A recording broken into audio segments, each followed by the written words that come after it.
that vision for us with the equipment at the center, benefiting the farmer, but bringing everybody around there is sort of one of the next big challenges and opportunities for us. 1, 2, 3.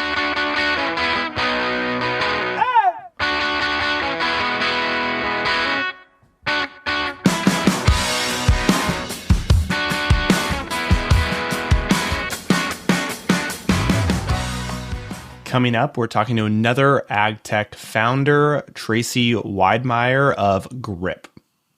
The Modern Acre is the podcast for builders in ag who think differently. If you'd like to dig deeper with the Modern Acre, check out our membership community, the Modern Acre Co-op. The Modern Acre is presented by Corteva Agriscience. Corteva combines industry-leading innovations, high-touch customer engagement, and operational execution to profitably deliver solutions for the world's most pressing agriculture challenges. Corteva generates advantaged market preference through its unique distribution strategy, together with its balanced and globally diverse mix of seed, crop protection, and digital products and services. With some of the most recognized brands in agriculture and a technology pipeline well-positioned to drive growth, the company is committed to maximizing productivity for farmers while working with stakeholders throughout the food system as it fulfills its promise to enrich the lives of those who produce and those who consume, ensuring progress for generations to come. All right, guys, we're going to jump into this conversation with Gripp. But first, I just wanted to say, huge thank you to everyone who's reached out regarding Tim and my new roles with Polaris Energy Services. It has been awesome to finally make that public. We've been operating behind the scenes for the past month or so, kind of getting our feet under us, and we were really excited to share this with the ag community. So we really appreciate all the kind words, and we're excited to keep building this thing. So if you have any interest or curious about Polaris Energy Services, we'll link it again in the show notes, and would love to chat with any farmers that are interested or people in the irrigation automation space that want to talk about partnering. So we're going to jump into this episode with Tracey, the co-founder and CEO of Gripp. Gripp provides farmers in a way to automate and optimize their equipment management and maintenance. And we did a podcast about a month back of our top 10 food and ag companies that we're bullish on, and Gripp was one of Tim's picks. So we had to get Tracey on to talk about the story, the journey, how they're scaling, and where they're headed next. You guys are going to love it. Let's jump in.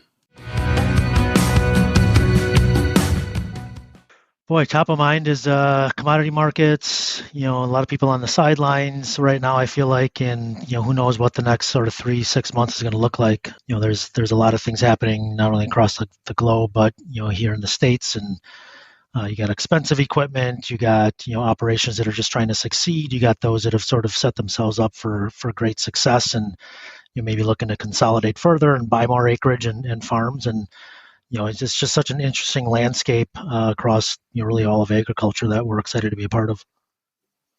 Totally. For all those reasons, it gets me excited as well. Tracey, let's learn a bit more about you and your story. What ultimately give us a little bit more of your background and what led you into ag? Yeah, so I grew up on a farm in Wisconsin. We did heifers. We did 250 chickens a year. We butchered those by hand, served them to the local community. Our farm adjacent was my grandparents' farm. They did about 1,500 head of dairy. And so I've been in farming, really the first, call it 15 to 20 years of my life, which is very different than today, obviously. Then I went to college, kind of left the farm, became a software engineer, and really early on got my taste of kind of startup software companies, and did that for quite a while. Ended up starting a company out of Chicago that did 3D mortgage or 3D market research for large brands. We were helping Kellogg's visualize the shelf to sell you more Pringles or Pop-Tarts or Bud Light or whatever it was. He worked for a lot of Fortune 50 companies. There for 12 years, we raised a ton of capital. When I left there, I did a little bit of private equity and did some industrial IoT work in waste management, and that was super fun. It started to bring the background that I had in ag into technology, which I had been becoming an expert at. But it wasn't the same as building a company in private equity. It's like dressing it up to sell to the next guy. What's good enough? You guys are probably familiar. And so I said, hey, I'm either going to leave and start a company or find an early stage company. Eventually got hooked up with Purdue. Purdue's got a venture lab that they've created. They try to incubate ideas in agriculture that are underserved. And one thing led to the next. They're looking for somebody to run and take an idea that broadly was equipment is maintenance is being underserved in ag. And so I said, hey, I grew up on a farm. I live on 65 acres now. I still do logging and forestry. I own a ton of equipment. Like that resonates with me.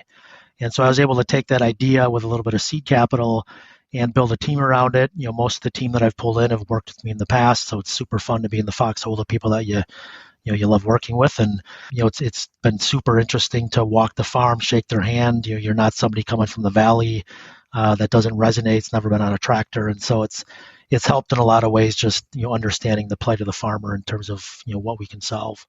Real quickly, like what we're solving is we call operational record keeping. It's much more than just stuff on tires. Really, anything a farmer owns that makes their operation successful, we want to be able to track and keep records on. So it could be as simple as the tractor, the truck, the semi, the grain bin. We do cherry disease tracking for a couple of orchards, packing lines, fork houses, warehousing, cold storage, whatever it is. Farmers don't want to have an app for each different class of thing to keep track of, which is kind of what's been done outside of ag. And so we've made it more general, brought in communication, where they're using a lot of WhatsApp and text and things like that. And so we've put everything in one place, made it easy for them to use, and they're loving it. Yeah, I came across your company earlier this year and thought it was just a super unique and underserved part of the market. When we talk AgTech, there's just, aerial imaging and robotics and agronomy, like a lot of emphasis in these different areas, but like some of the basic stuff that every farmer is doing on a day-to-day basis is working on their equipment, and being able to digitize that and track that, I think is a huge opportunity. We had a conversation a couple weeks back, and just like makes sense for our operation of like we have 50 plus different assets, and it's all being tracked kind of with pen and paper of oil change happened on this tractor, we repaired a head on this Caterpillar, and like there's no kind of digital record of all that happening. So that was what drew me to your company. So maybe talk to us a little bit more about how this operates in practice. You go to a farmer, what's the general pitch, and how do they get started? Yeah, so the pitch is basically a question around what they're doing today, and they use a lot of the same things you were mentioning, Tim. It's either WhatsApp, group text, people are uploading photos or snapping pictures of stuff that's not working. Then, of course, you got the paper booklet that hasn't been updated since 2018 or 2019. And so when we start with them, we deploy QR codes. We've got a number of different shapes and sizes, stickers, magnets, PVC cards that can be zip tied to things that don't have a good surface to stick on. But essentially that becomes the bridge from something physical into a digital profile you build over time. And so setup is put the sticker on, take a picture, give it a name, and it's ready to go, right? There's no 3 to 6 month setup process, which you get with non-ag software. And anybody can scan that tag and contribute to it. So you don't need an app, you don't need a password. We can geofence it to that farm. But all the seasonal folks that come and go that at the time they would need an app with a password, they don't remember the password, they can't get into iTunes and download the app. We've said, hey, let's just make it as easy as possible to lower the friction there. And so then the conversations that happen on the activity for that piece of equipment are much like you would see in Slack or WhatsApp or group text. Here's a picture of the PTO for this piece of equipment that's not running, the squeaky bearing, the leaky seal.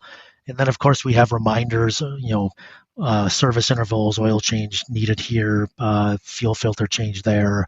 Sometimes we're doing a little bit of food safety work, so it's every day you're calibrating, bag scales and things like that in apples.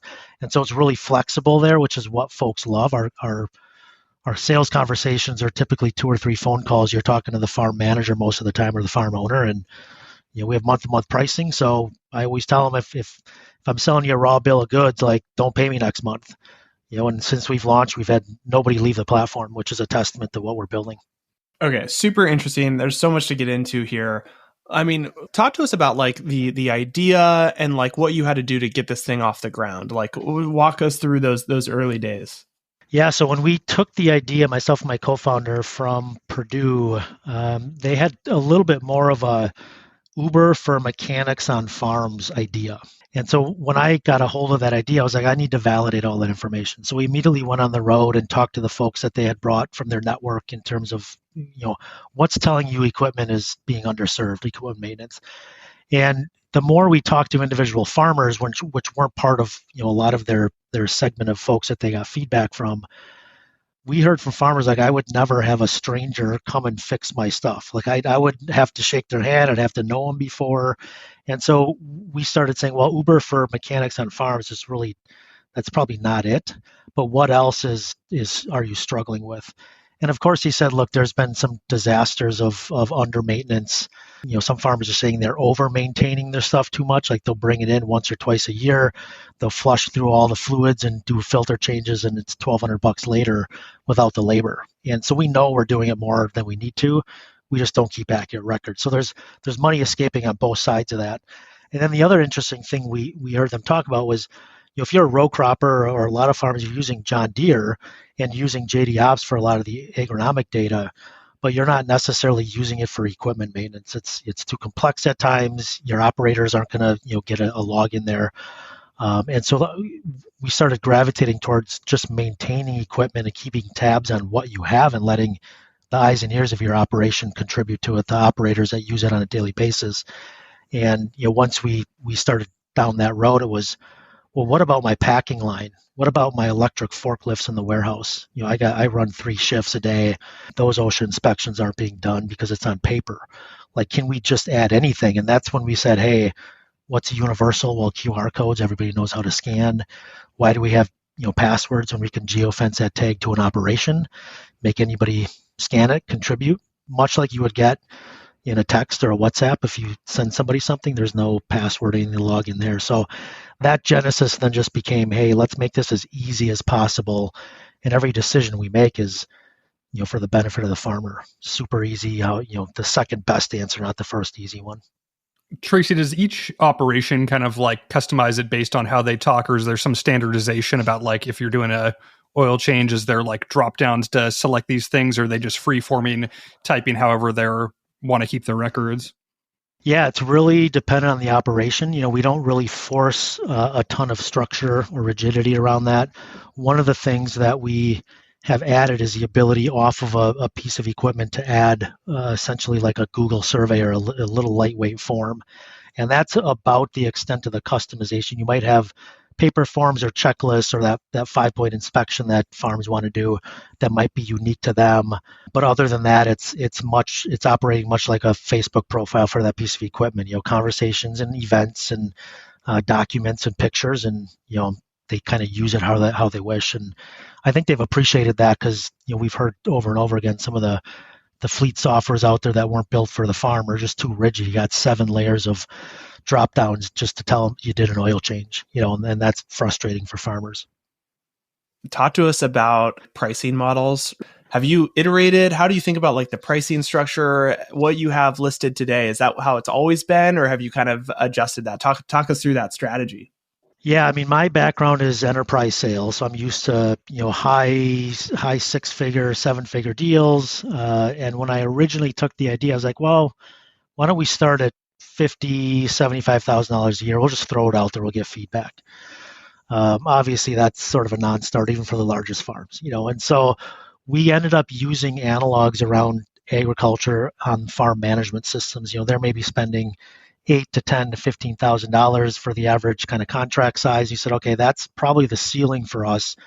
Given how young we are, let's start on the smaller side of that. Yeah. And so we knew the target was somewhere between a couple $1,000s a year to maybe $6,000, $7,000. Then when we're on the farming operations, they're saying things like, I looked at this fleet software, but they charge by user. I have 20 different seasonal workers that come in. Some of them don't even speak English. Why do I have to pay for them and pay for a user license when they're going to be on my farm for 4 to 6 months? It's just too expensive. And if I then move their license around, I lose their data. And so that was an interesting part for us to take into account. And then fleet software and work order management software, which very few farms have tried, but is sort of the analog. They're charging by maybe piece of equipment or number of work orders produced or that sort of thing. And we learned early on, you go to a farmer and say, I could probably ask you how many things does your farm own that are important to track? And you're probably like, I don't know. Like, they started saying, well, I own 40 tractors. we'd go to there to set them up, and they'd walk away with 100 things being tagged. And so we knew it was important not to get hung up in the sales cycle of saying, give me a list of everything you own.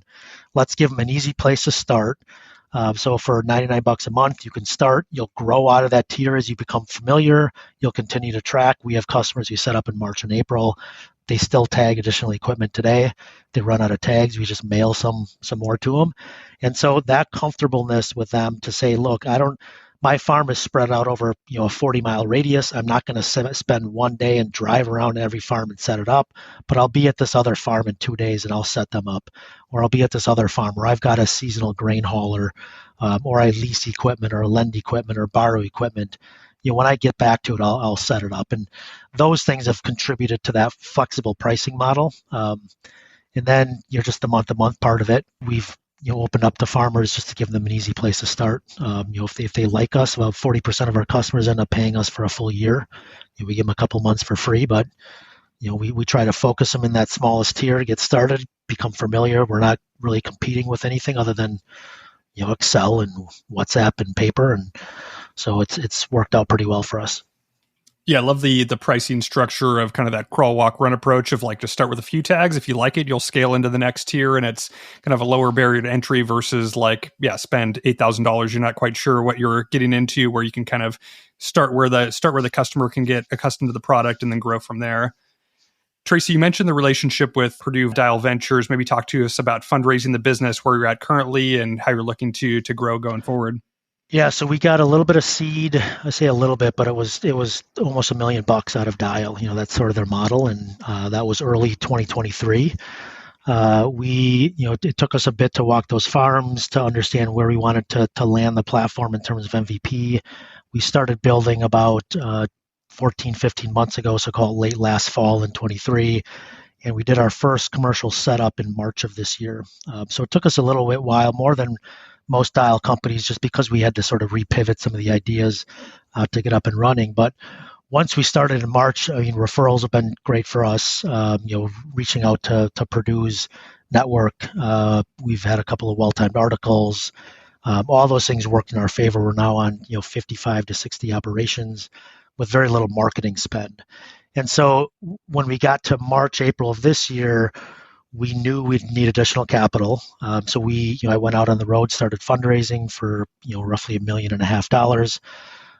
I've raised a ton of money in the past in my previous company, and, we've made a lot of mistakes. So I basically knew what not to do.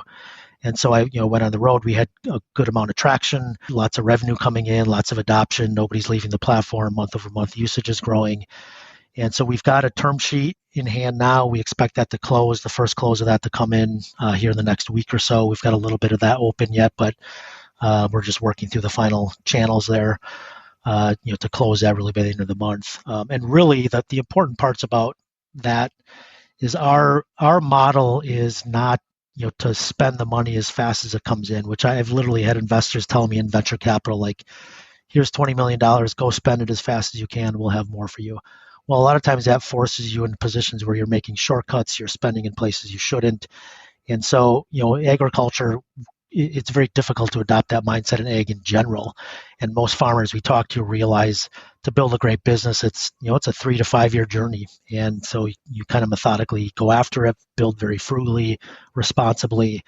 And so we're hoping this $1.5 million plus, some non-dilutive funds from the state will get us to a point where we're in spitting distance of cash flow positive. And that's the most exciting part for us. Is it's not a technology problem. It's not, does it provide value? Will people pay for it?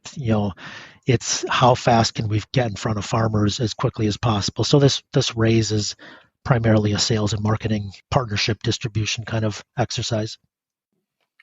So, on that note, it seems like you have a great product. It works. Farmers see the value. Like, what have there been challenges or roadblocks? Like, what are the roadblocks you've seen if a farmer chooses not to move forward? Like, what are you seeing? What's the feedback you're getting?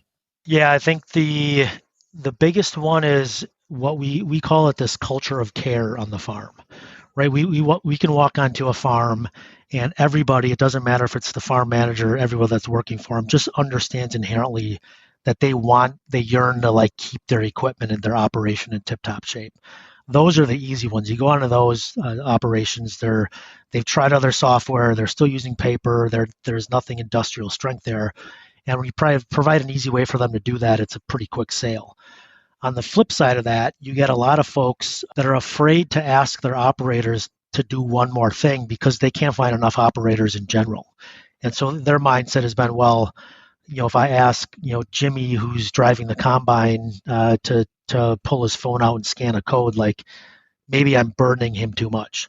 And so maybe you could help me understand what it looks like in some of your more progressive operations to walk over that, and get our operation into a place where we care about this and can get into the routines. So that's been one of the bigger hurdles is just getting people to understand and want to adopt technology on the lower end of that culture of care. And we tell people, like, look, if your guys can't take a paper book out to fill it out, for whatever reason, it's too complex, they don't want to do it, like you're going to have some challenges of getting them to scan a QR code. But most farms are open to understanding what's working in the biggest and best farms and how do I adopt those practices and get people on board.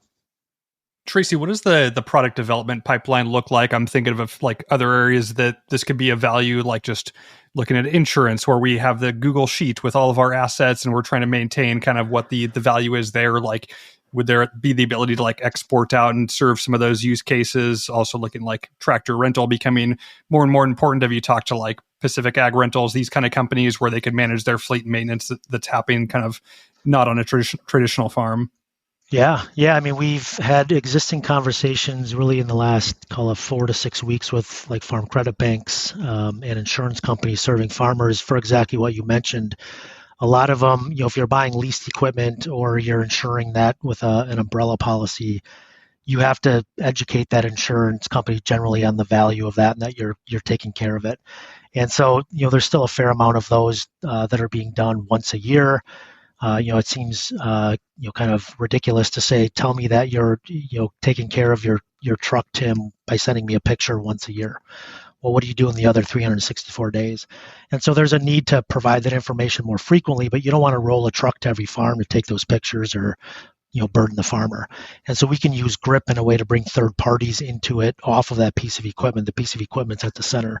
The other model we're starting to execute on, we've had some success, is putting Gripp QR codes on manufacturers' equipment as it comes off the assembly line. Part of our grander vision is, can we, at the benefit of the farmer, bring all their trusted partners who are contributing information to the stuff they own, right? So independent agronomists, irrigation specialists, dealers, mechanics, OEMs. In the case of the short line OEMs, a lot of those folks are getting booted out of the dealer networks because they're not moving inventory fast enough or they've got a competing product. And so the play for us is to get tags on the equipment preloaded with all the things that farmers wish was at their fingertips, right? Manuals, the calibration videos, that sort of thing, but then provide a direct connection from the OEM back to the owner for support, for bulletins, those types of things. You see more and more of these short line manufacturers going direct because the dealers either don't want to support or can't support a wide range of equipment there. So that vision for us, with the equipment at the center, benefiting the farmer, but bringing everybody around there, is sort of one of the next big challenges and opportunities for us. Okay, the last thing I wanted to dig in on with Gripp was, you mentioned kind of OEM service providers there. So in that scenario, is there a monetization opportunity with them and the farmers? Is it one or the other? Like, how does that work with those engagements off farm? Yeah, so we've talked a little bit about the farming pricing model, right? That doesn't change for the farmer. For the OEMs, it's slightly different, but there'll be some sort of subscription model there, really for them to have this direct communication back to that owner. And then that becomes a distribution channel for us. So driving revenue back to the OEM in the case where the farmer signs up for Gripp to manage the rest of the stuff they own, right? So there's a bit of a different model there, distribution, but at the benefit of the OEM, who's already getting benefit because he's got a direct line to his owner, understands how his equipment is used on a daily basis, not the 1 or 2 times when a disaster happens that the dealer can't fix. And then the potential to drive revenue back to them when the farmer signs up. All right, Tracey, we're going to go to a fun one, something we ask all of our guests. What's your ag hot take?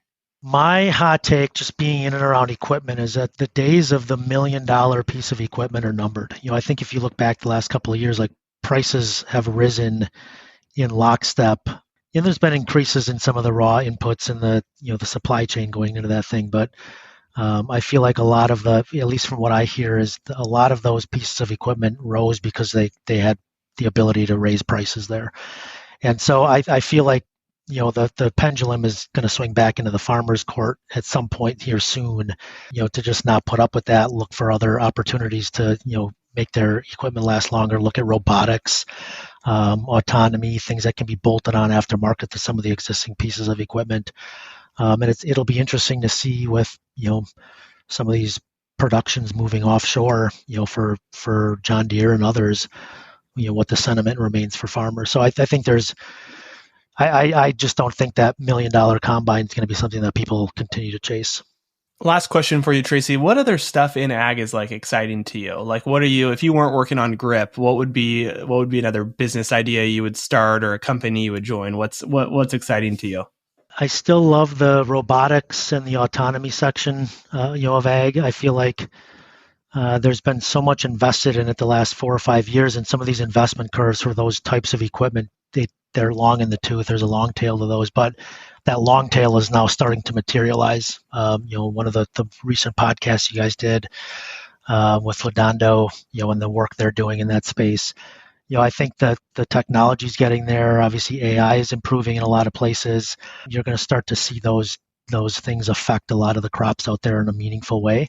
We were told by farmers, and we still are to some extent today, if robotics or autonomy works 80% of the time, that actually causes me more work. And so when you start to see a creep over 80, 90%, effectiveness, that's when you get that cascade. Suddenly, the adoption in those areas can spike pretty quickly. Well, Tracey, this has been a ton of fun. As we wrap up, how can listeners get in touch and connect with you and Gripp? Reach out to me anytime on LinkedIn. I generally respond. Our website is gripp.ag, so grip.ag.